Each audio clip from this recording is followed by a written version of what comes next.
아픔인 10번째, 오늘은 예레미야서를 두 번째로 살피게 됩니다. 이 땅에 살아갔던 선지자들을 보면 그들의 삶이 참 쉽지 않았다라는 것을 우리는 보게 됩니다.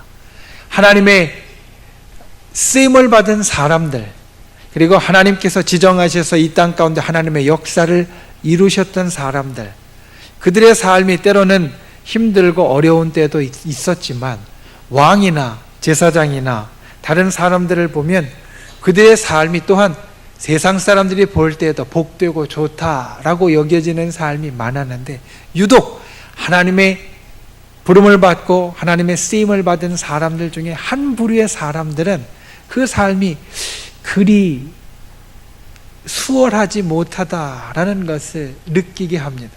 그들이 바로 선지자 또는 예언자들입니다. 우리가 지금 계속해서 그 선지자들의 말씀과 그들의 삶을 살피고 있지만, 사실 이제까지 살폈던 선지자들, 그리고 앞으로 살필 선지자들의 삶은 결코 순탄하지 않았습니다. 왜 그들의 삶이 순탄하지 않았을까? 아마도 그들은 하나님과 세상 그 사이에 끼어 있는 사람이었기 때문일 겁니다. 사실 끼어 있는 사람은 좀 힘듭니다. 괴롭습니다. 왜냐하면 양쪽에 두 개가 다 붙잡고 있기 때문입니다. 끼어 있는 사람이 잘 되면 양쪽의 것을 다 붙잡을 수 있습니다. 중간에 있는 사람이 참 잘 풀려지면 하나님도 붙잡을 수 있고 세상도 붙잡을 수 있고, 둘 다 내 마음 가운데, 심령 가운데, 또 삶 가운데 풍성하게 담을 수 있습니다. 그런데 이 끼어 있는 사람이 좀 잘못되면 어떻게 되어지느냐? 이것도 안 되고 저것도 안 되고 중간에서 힘든 경우가 참 많이 있다라는 겁니다. 왜냐하면 세상의 기준을 놓고 볼 때 세상의 기준대로만 살아가면, 한쪽의 기준만 놓고 살아가면 괜찮을 것 같은데, 또 다른 기준이 있으니 이 두 개의 기준을 가지고, 하나님과 세상이라는 두 개의 기준을 가지고 이 두 개의 기준을 다 맞추어서 충족하고 또 그 가운데에서 잘 되게 하려고 하니 쉽지 않은 삶, 순탄하지 않은 삶, 수월하지 않은 삶이 바로 이 중간에 끼어있는 선지자들의 삶이었습니다. 그리고 이 선지자들의 삶을 보면서 때로는 우리들의 삶을 돌이켜봅니다. 오늘 이곳에서 예배하는 우리 하나님의 백성들, 하나님의 자녀들, 우리 모든 성도님들은 바로 하나님을 우리 심령 가운데 품은 귀한 분들인 줄 믿습니다. 우리는 하나님을 품은 사람들입니다. 우리는 하나님을 품은 사람들입니다. 그런데 또한 동시에 이 세상에서 살아가는 사람들입니다. 그러니 마치 이 선지자들이 하나님과 세상 사이에 끼어서 그의 삶이 참 쉽지 않았던 것 같이, 때로 우리들이 살아가는 이 땅에서의 삶도 그와 같이 쉽지 않고 괴롭고 어렵고 또 힘들 때가 많이 있습니다. 그럴 때 이 선지자들은 어떤 것을 가지고 그 중간에 끼어 있는 것과 같은 힘들고 어려운 삶을 풀어나가고 그리고 더 아름답게 만들어 갔는가? 오늘 여러분들과 나눌 말씀의 내용이 그것입니다. 예레미야 선지자는 그의 삶이 참 쉽지 않았습니다. 예레미야서 1장 1절 말씀을 보면 예레미야의 배경에 대해서 이야기해주고 있는데, 예레미야는 제사장 가문에서 태어났고 그의 아버지의 이름은 hil기야이고 그의 고향은 예루살렘 북쪽의 아나돗이었다라고 밝힙니다. 그런데 이 아나돗이라는 것은 성경에 보면 두 군데서 나오는데, 어디에 나오느냐? 열왕기상 2장에 보면 한번 나오고요, 그리고 예레미야서 1장에 한번 나옵니다. 이 둘이 우연히 나오는 것 같지 않습니다. 열왕기상에 나오는 아나돗이라는 그 지역에 대한 설명과 그리고 그때 있었던 일, 그리고 예레미야 선지자가 제사장으로서 이 아나돗을 고향으로 삼고 있었다라는 것, 이 두 가지는 사실 연결된 듯이 보입니다. 열왕기상에 나오는 아나돗에 대한 내용은 바로 이것입니다. 솔로몬이 왕이 될 때에 또 한 세력이 왕이 되고자 하는 세력이 있었습니다. 그는 누구였냐면 다윗의 다른 아들인 아도니아였습니다. 사람들이 두 패로 나뉘었습니다. 한편의 사람들은 솔로몬 옆에 붙어서 솔로몬을 왕으로 세우려고 했고, 다른 한편의 사람들은 이 아도니아를 지지해서 아도니아 옆에서 아도니아를 왕으로 세우려고 했습니다. 그런데 이 함께 모인 사람들 가운데에는 그냥 그렇고 그런 사람들만 있는 것이 아니라 중요한 사람들이 다 있었습니다. 장군들도 있었고, 제사장도 있었고, 선지자도 있었고, 유력한 사람들이 양쪽으로 두 군데로 갈려 모여 있었습니다. 그 두 군데에 모여 있던 사람들이 각각 자기가 좋다라고 생각되는 사람을 왕으로 세우려고 했습니다. 그런데 결국은 누가 왕이 되었냐면 하나님의 뜻에 따라서, 그리고 그의 아버지 선왕 다윗의 유지에 따라서 솔로몬이 왕이 되었습니다.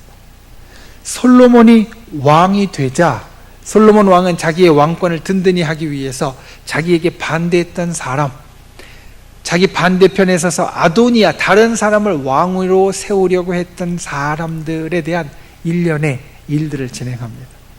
그 가운데 어떤 일이 있었느냐? 대제사장, 아도니아 편에 섰던 대제사장이 아비아달이었는데, 이 아비아달을 아나돗이라는 곳에 귀향을 보냅니다. 유배를 보냅니다. 그래서 이 아나돗이 그 대제사장과 그리고 그와 함께 했던 제사장들이 함께 따라갔을 것인데 제사장 타운이 됩니다. 제사장 도시가 됩니다. 그리고 예레미야는 그곳 출신이었습니다. 여러분, 사람이 어려운 일을 당하면 서로 똘똘 뭉치게 되어 있습니다. 사람이 힘든 일을 당하면 오히려 더욱더 함께 힘을 모으게 되어 있습니다. 아비아달과 그것에 유배 갔던 제사장들 아마 그랬을 겁니다. 우리가 아도니아를 왕으로 세우려고 하다가 잘못되어서 이것에 유배되었고 귀향 왔는데, 그냥 우리가 그렇고 그런 사람이 아니라 우리가 더욱더 우리 스스로는 똘똘 뭉치고 더욱더 힘이 있고 더욱더 함께하는 사람이 되어야 되겠다, 그런 생각으로 그곳에 있었을 겁니다. 예레미야도 그들 가운데 하나였습니다. 그런데 여러분, 예레미야가 하나님의 부르심을 받아서 그래서 하나님의 말씀을 선포하려고 그의 고향에 갔습니다. 아나돗에 가서 하나님께서 유다 나라를 향하여 선포하시는 말씀, 그 말씀을 그들에게 전했습니다. 너희가 지금 하나님 앞에 잘못 행하고 있고 하나님이 원하시는 것을 하지 않고 있고 하나님 앞에 죄를 범하고 있고 하나님이 너희로 지금 기쁘지 않게 생각하니 곧 하나님의 진노가 임할 것이다. 하나님의 심판이 임할 것이다. 하나님이 너희에게 그와 같은 것을 다 이제 제하고 바로잡기를 원하신다. 그와 같은 메시지를 이 고향인 아나돗에 가서 선포했습니다. 아나돗에 있는 사람들은 자기의 친구였고 자기의 친척이었고 또 자기와 뜻을 같이 했던 사람이었고 자기와 같은 제사장이었습니다. 그런데 예레미야는 그 가운데 참 험한 일을 당합니다. 자기의 친구, 자기의 친척, 자기의 동료였던 사람들이 돌을 들어서 예레미야를 치려고 했습니다. 돌을 들어 치려고 했다는 이야기는 예레미야를 죽이려고 했다는 이야기입니다. 이 일은 하나님과 세상 사이에 끼어 있었던 이 예레미야, 그의 상황이 어떠했는지 우리들에게 가장 분명하게 보여주는 하나의 기사가 되어집니다. 예레미야의 이와 같은 기사를 보면서 이와 같은 생각을 합니다. 그래도 예레미야는 우리들보다는 나은데, 여러분 생각해 보십시오. 하나님과 세상 사이에 끼어 있는데 예레미야가 끼어 있는 세상은 어떤 사람들이냐면 제사장입니다. 하나님을 섬기는 사람들입니다. 하나님의 율법을 가르치는 사람들입니다. 하나님과 항상 가까이 하려고 예배하는 사람들입니다. 그러니 하나님과 세상 사이에 끼어 있다라고 해도 이 세상은 하나님과 가까운 사람들이니 그 사이에 끼어 있던 예레미야는 우리보다는 낫지 않은가? 우리는 세상에 살아가면서 하나님을 믿는 사람도 있지만 하나님을 믿지 않고 하나님을 때로는 반대하고 하나님을 대적하고 하나님의 말씀을 전혀 알지 못하는 사람들, 그 사람들 사이에 끼어 있으니 예레미야는 우리보다는 아마도 나았을 것이다 라는 생각을 하게 됩니다. 그런데 그와 같은 상황 가운데에서도 예레미야는 결코 쉽지 않았던 것, 특별히 가족들, 친척들, 친구들, 동료들과도 쉽지 않았던 것을 우리들에게 보여주고 있습니다. 여러분, 하나님께서 우리들에게 바라시고 원하시는 일들과 그리고 세상이 우리들에게 기대하고 바라는 일들, 이 두 가지를 다 갖고 살아가는 것은 참 쉽지 않습니다. 그래서 괴롭습니다. 어렵습니다. 힘들고, 그리고 때로는 다 버리고 싶고 내려놓고 싶고 포기하고 싶고 그만두고 싶습니다. 사람의 마음이 바로 그렇습니다. 하나님 앞에 예배할 때 지금 나와서 예배할 때는 기쁘고 좋지만 세상에 나가서 목사님 말씀하신 대로 또 하나님께서 성경을 통해서 우리들에게 이야기하신 대로 그대로 살아가려면 참 쉽지 않습니다. 괴롭습니다. 어렵습니다. 고민됩니다. 그럴 때 대부분의 사람들은 그거 좀 미루어 놓지, 좀 포기하지, 그만두지, 그런 생각을 합니다. 하나님의 기준, 당장 내가 육신을 갖고 살아가는 데 있어서 내려놓아도 큰 상관없고 내가 먹고 사는데 큰 지장 당장은 없을 테니까 잠깐 좀 미루어 놓지, 그만두지, 포기하지. 이제 나 그냥 이 가운데 낀 사람으로서 힘들고 괴로운 것 좀 내려놓고 한편으로 좀 쏠리고 싶다라는 생각을 사람이면 누구나 다 하게 되어집니다. 그런데 여러분, 선지자들도 그랬습니다. 예언자들도 그랬습니다. 이 중간에 끼어서 너무 힘들었습니다. 괴로웠습니다. 하나님이 주시는 말씀도 있죠. 하나님이 주시는 역사와 또 환상과 다른 모든 것들이 있는데 그것을 갖고 세상에 전하고 그것을 갖고 세상에 이야기하려고 하니까 너무 그의 삶이 괴롭고 힘들었습니다. 그래서 오늘 예레미야 선지자는 선포합니다. 하나님, 나 다 그만두겠습니다. 이 중간에 끼어 있는 건 너무 힘듭니다. 이 중간에 끼어 있는 것 너무 괴롭습니다. 이 중간에 끼어 있는 것 이제는 다 던져버리겠습니다. 오늘 말씀의 7절 말씀에 바로 그것을 이야기합니다. 여호와여, 주께서 나를 권유하심으로 내가 그 권유를 받았사오며 주께서 나보다 강하사 이기셨으므로 내가 조롱거리가 되니 사람마다 종일토록 나를 조롱하나이다. 우리 성경은 참 하나님의 말씀을 우아하게 표현하고 있습니다. 그런데 이 말씀을 조금 더 직설적으로, 조금 더 나이브하게, 조금 더 그 말씀을 그냥 우리가 표면적으로 표현하면 이렇습니다. 하나님, 주께서 나를 권유하심으로, 여기서 권유하셨다라는 말은 남자가 여자를 유혹할 때, 세상 말로 꼬실 때 쓰는 말입니다. 똑같이 번역이 되어집니다. 이 말을 바꾸면 이렇습니다. 하나님, 주께서 나를 꼬셨습니다. 그래서 내 꼬심에 넘어갔습니다. 그리고 안 넘어가려고 했는데 하나님이 너무나 강해서 제가 하나님을 이길 수 없었습니다. 나를 억지로 하나님께서 꼬셨는데, 그래서 넘어갔는데, 그렇게 살다 보니까 내가 하루 종일 너무 힘듭니다. 종일토록 사람마다 나를 조롱하고 종일토록 사람마다 나를 괴롭힙니다. 하나님, 나 다 그만두겠습니다. 다 던지고 싶습니다. 다 내려놓고 싶습니다. 포기하고 싶습니다. 이제 이런 삶이 너무 괴롭습니다. 예레미야는 선지자인데도 오늘 7절 말씀에 그와 같은 말씀을 하고 있습니다. 하나님, 이거 억지로 하나님이 나한테 시키신 거잖아요. 이거 억지로 하나님이 나를 꼬셨잖아요. 달콤한 말로 나를 꼬셨는데 실제로 가보니까 하나도 달콤하지 않고 힘들고 괴롭고 어렵고 사람들이 종일토록 나를 괴롭히고 조롱거리로 삼는데 하나님, 나 다 던져버리고 싶습니다. 나 그만할래요. 그랬는데 그때 하는 말, 그때 예레미야의 마음속에 있었던 일, 선지자의 마음 가운데 생겼던 일, 그것을 9절 말씀은 우리들에게 보고해 줍니다. 한번 9절 말씀을 함께 읽어보겠습니다. 시작. 내가 다시는 여호와를 선포하지 아니하며 그의 이름으로 말하지 아니하리라 하면 나의 마음이 불붙는 것 같아서 골수에 사무치니 답답하여 견딜 수 없나이다. 우리가 겪는 고통 가운데 제일 큰 고통을 뼈를 깎는 고통이라고 말합니다. 뼈를 깎는 고통은 참 크다라고 말합니다. 때로는 정말로 뼈를 깎을 때가 있습니다.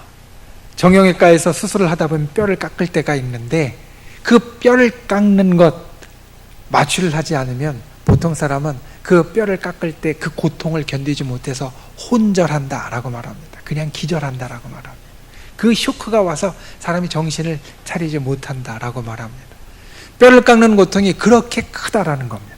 그런데 오늘 말씀을 보면 하나님 나 이제 그만두겠습니다. 나 이제 포기하겠습니다. 나 이제 안 하겠습니다. 하나님이 무슨 일 하셔도 하나님이 나를 꼬셔서 하신 거 나 이제 더 이상 넘어가지 않으렵니다. 이렇게 말하면 나의 마음이 불붙는 것 같아서 골수에 사무친다. 이러면 이렇게 고백합니다. 하나님 나 그만하겠습니다 라고 하면 뼈를 깎는 고통, 아니 뼈를 깎는 것이 아니라 뼈를 태우는 것 같은 고통이 이 속에 생겨서 내가 견딜 수가 없습니다. 내가 어떻게 가만히 있을 수가 없습니다.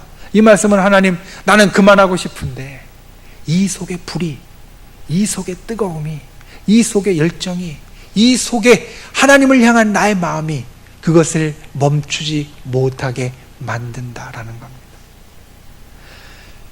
여러분, 배가 바다를 항해하다 보면 태풍을 만납니다. 배가 바다를 항해하다 보면 큰 파도도 만나고 큰 바람도 만납니다. 배는 그 태풍이나 바람이나 파도를 이겨내야 합니다. 그래서 태풍이 오면 어떻게 그것을 이겨낼까? 여러 가지 조치들을 취하고 그 가운데 여러 가지 일들을 행합니다. 큰 바람이 불면 그 큰 바람 때문에 휩쓸리지 않고 넘어가지 않으려고 노력합니다. 큰 파도가 오면 그 파도에 휩쓸리지 않으려고 배는 갖은 방법을 만들어냅니다. 그런데 여러분, 배가 저 바다에 떠 있는데 태풍이 오고 바람이 오고 파도가 왔을 때 그냥 그것만 이겨낸다고 해서 그 배가 할 일을 한다라고 말할 수 있겠습니까? 그냥 바다에 가라앉지 않고 태풍이나 큰 파도나 바람에 넘어가지 않고 바다에 떠 있다고만 해서, 그것들을 잘 이겨나가고 그냥 떠 있다고만 해서 배가 자기의 할 일을 하고 있다라고 말할 수 있겠습니까? 아닙니다. 배는 목표를 향해 나아가야 합니다. 그와 같이 힘들고 어렵고 괴로운 일이 있어도 그와 같은 것들을 잘 이겨나가면서 가만히 있는 것이 아니라 저 목표를 향해 나아가야 한다는 겁니다. 그래서 배 밑창에는 항상 이 스크루, 엔진 동력이 돌아갑니다. 그와 같은 힘들고 어려운 것을 넘어서 이겨서 목표하는 것으로 나아갈 수 있도록 그 엔진이 밑에서 돌아가고 있다는 겁니다. 우리의 삶도 마찬가지입니다. 힘들고 괴롭고 어려운 일들이 있습니다. 그런데 우리의 삶이 힘들고 괴롭고 어려운 일들을 단순히 이긴다고 해서 우리가 살아가는 이유를 이 땅 가운데 이루고 있는가? 아닙니다. 우리도 목표를 향해 나아갈 수 있어야 하고, 그리고 목표를 향해 나아가는 스크루가 돌아가고 있어야 합니다. 엔진이 돌아가고 있어야 합니다. 힘을 계속해서 발하고 있어야 합니다. 오늘 예레미야 선지자는 그것이 바로 우리 속에 있는 열정이다 라고 말합니다.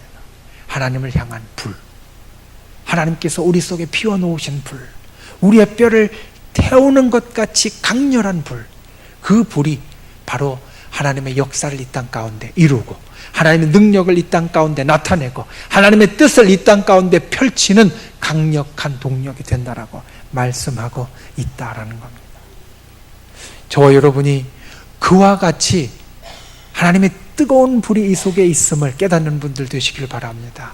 그리고 그와 같은 것을 우리 인생의 동력으로 삼는 분들이 되시기를 바랍니다. 세상에서도 세상의 일을 이룰 때에도 열정이 없으면 성공할 수 없고 이룰 수 없다라고 말합니다. 하나님의 일도 우리 속에 있는 이 하나님의 불을 우리가 깨닫지 못하고 우리 속에 있는 이 하나님의 불을 우리가 피우지 못하면 이 땅 가운데 이룰 수 없습니다.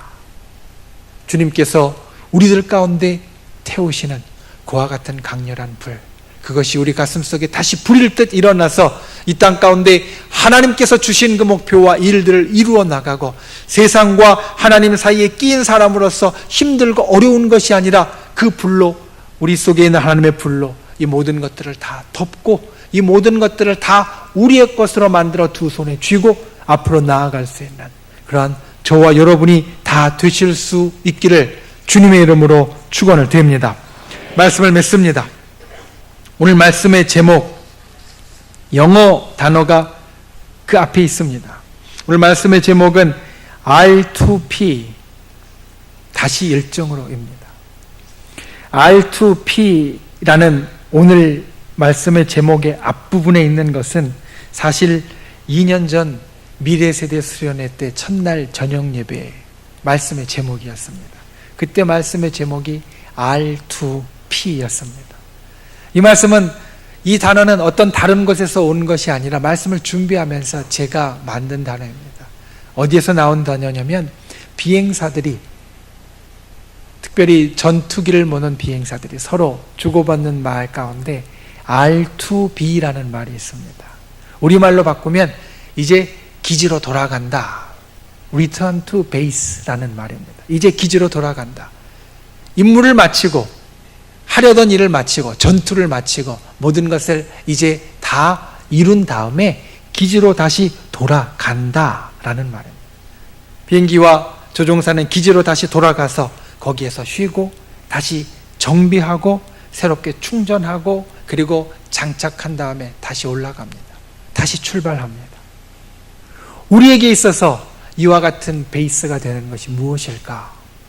우리에게 있어서 때로는 쉼으로, 때로는 우리를 다시 갖추어주고, 우리를 정비하고, 우리를 충전시켜주고, 우리로 새롭게 출발할 수 있게 하는 힘이 되는 것이 과연 무엇일까?